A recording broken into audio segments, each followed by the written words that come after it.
Հոգևոր լիություն, հուլիսի 3 Տեր, սիրում ենք քեզ ու ցանկանում ենք քեզ համար ապրել մեր ողջ կյանքը։ Իմ որդիներ, երանի նրանց, որ քաղցն ու ծարավն ունեն արդարության, որովհետև նրանք պիտի հագենան։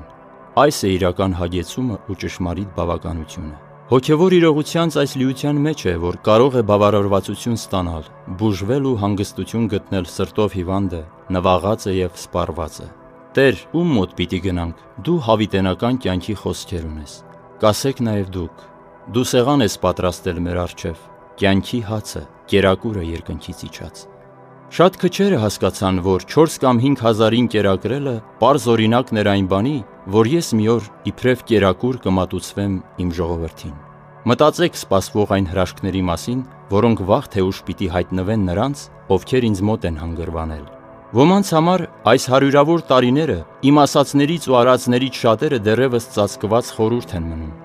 Իմ երկրավոր կյանքից շատ բաներ հոգու աչքով դեռևս չուսումնասիրված տարածք է։ Միայն պարզ սրտերին և ինձ հետ քայլող հոգիներին է, որ այս իրողությունները կարող են հայտնի լինել։ Ես այս բաները պահել եմ իրենց իմաստուն ու խորագետ կարծողներից և հայտնել պարզ երեխաներին։ Ձեր հոգին մի ծանրաբեռնեք աշխարհի մեղքով ու տրտմություններով։ Միայն Քրիստոս է, որ կարող է վերցնել այդ ծանրությունները և հաղթանակած դուրս գալ։